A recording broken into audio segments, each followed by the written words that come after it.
আসসালামু আলাইকুম। ভারতীয় ভিসা প্রত্যাশী ভাই বোনেরা, আশা করি আপনারা সকলে ভালো আছেন। ভারতীয় ভিসা সেন্টারে অর্থাৎ ঢাকা সেন্টারে যারা যাচ্ছেন এবং যারা কিনা আপনার কার্ডে এন্ডোর্সমেন্ট করে টাকা জমা দেবেন, তাদের ক্ষেত্রে একটা জরুরি সতর্কবার্তা বা এটির নোটিশ রয়েছে, যেটা আপনাদের প্রত্যেকের ফলো করা উচিত। আপনারা যারা ভিসার ফাইল জমা দেওয়ার জন্য আইভেক ফাইল জমা দিতে যাবেন, সাথে যদি আপনার ব্যাঙ্ক স্টেটমেন্ট না থাকে এবং আপনি যদি এসবিআই কার্ড করে জমা দিতে চান, তাহলে আপনার জমা দেওয়ার যে সময়, সেই সময়টা যদি দুপুর 1টার পরে হয়, তাহলে আপনি চেষ্টা করুন আপনার যে এসবিআই কার্ডটা রয়েছে সেই এসবিআই কার্ডটা আগে থেকে গুলশানের ব্রাঞ্চ থেকে করে নেওয়ার জন্য। আমি আপনাকে এই কথাটা কেন বলছি সেটা আপনি পরে বুঝতে পারবেন। দেখুন, এসবিআই অর্থাৎ স্টেট ব্যাঙ্ক অফ ইন্ডিয়া তাদের ঢাকাতে আছে একটা ব্রাঞ্চ রয়েছে, সেটা হচ্ছে গুলশানে। সেই গুলশানের যে ব্রাঞ্চটা, সেই ব্রাঞ্চটার অ্যাড্রেস হচ্ছে state bank of India 128 Gulshan avenue. আপনি গুলশানে গিয়ে যে কাউকে জিজ্ঞেস করলেই হবে যে এসবিআই যে ব্রাঞ্চটা রয়েছে সেই ব্রাঞ্চটা কোথায়, বা আপনি গুগলে সার্চ করলেও আপনি সেটা পেয়ে যাবেন। এইখানে গিয়ে আপনি আপনার কাগজপত্র দিলে তারা আপনার যে ট্রাভেল কার্ডটা আছে সেই ট্রাভেল কার্ডটা করে দিবে। এটা আপনি অগ্রিম করে রাখতে পারেন। এই জন্য করে রাখতে পারেন কারণ ধরেন আপনার আগামী রবিবারে আপনার ঢাকা যে ভিসা সেন্টার রয়েছে সেখানে আপনার ভিসার ফাইল জমা দেওয়ার কথা। আপনার সময় হচ্ছে 2টা থেকে 3টা, কিন্তু আনফর্চুনেটলি আপনি যদি 2টা থেকে 3টার সময় সেখানে প্রবেশ করে কাউন্টারে গিয়ে বলেন যে আমি এসবিআই কার্ড করব, তারা আপনার কার্ড জমা নেবে না, বা তারা আপনার ফাইলটা জমা নেবে না, বা তারা আপনাকে কার্ড করে দেবে না। কারণ দুপুর 1টার পরপরই বা 1টার আগেই তারা কার্ড করা বন্ধ করে দেয়। সেক্ষেত্রে আপনি ওই দিন আর আপনার ফাইলই জমা দিতে পারবেন না। তাহলে চিন্তা করে দেখুন, আপনি এত কষ্ট করে স্লট নিয়েছেন বা কারো কাছ থেকে টাকা দিয়ে স্লট নিয়েছেন 5-6 হাজার টাকা খরচ করে, কিন্তু আপনার স্লটের যে সময়টা পড়েছে সেই সময়টা পড়েছে ধরেন 1টার পরে।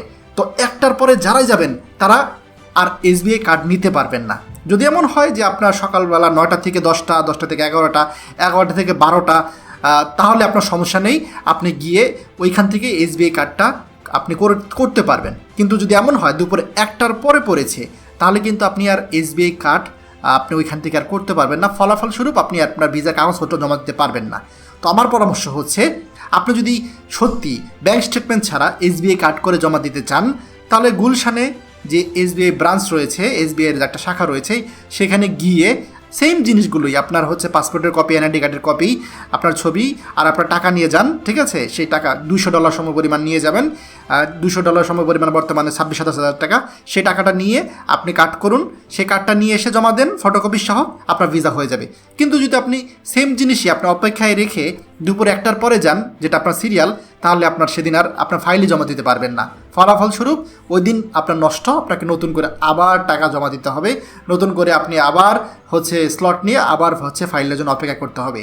তাই আপনাদেরকে আমি বিনীতভাবে অনুরোধ করছি, আপনারা যারাই এই এসবিআই কার্ড নিয়ে মেডিকেল ভিসা হোক, ট্যুরিস্ট ভিসা হোক বা ডাবল এন্ট্রি ভিসা হোক, যে ক্যাটাগরি হোক না কেন, আপনি আগে থেকেই এসবিআই কার্ড আপনি রেডি করে রাখুন। আর যদি সেটা আপনার স্লট সকালবেলা হয়, তাহলে আপনি ভিসা সেন্টারে গিয়েই করতে পারবেন।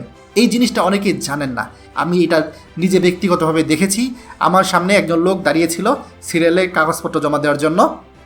আমার তখন সিরিয়াল ছিল 2টা থেকে 3টা। তো আমি লাইনে দাঁড়িয়েছি, আমার সামনে 2জন ছিল। এর মধ্যে একজন ব্যক্তির ব্যাঙ্ক স্টেটমেন্টে আপনার সমস্যা ছিল। ব্যাঙ্ক স্টেটমেন্টটা এজেন্ট ব্যাঙ্কিংয়ে, তো সেটা তারা জমা নেবে না। তখন সে ওই কাউন্টারে থাকা যে অফিসার রয়েছে তাকে বলল, ঠিক আছে, আমি তাহলে ওই কার্ড করে নিয়ে আসি। কিন্তু তখন সময় 2:30 বা 40। তখন কাউন্টার থেকে জানানো হলো যে না, আপনি আর জমা দিতে পারবেন না, কার্ড বানানোর সময় শেষ হয়ে গিয়েছে বা কার্ড জমা নিচ্ছে না।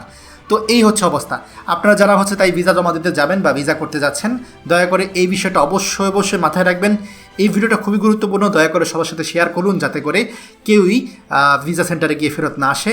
আর আপনি যদি আমাদের চ্যানেলে নতুন হন, অবশ্যই চ্যানেলটিকে সাবস্ক্রাইব করুন ভারতীয় ভিসার সকল গুরুত্বপূর্ণ আপডেট সবার আগে পাওয়ার জন্য। ধন্যবাদ সবাইকে।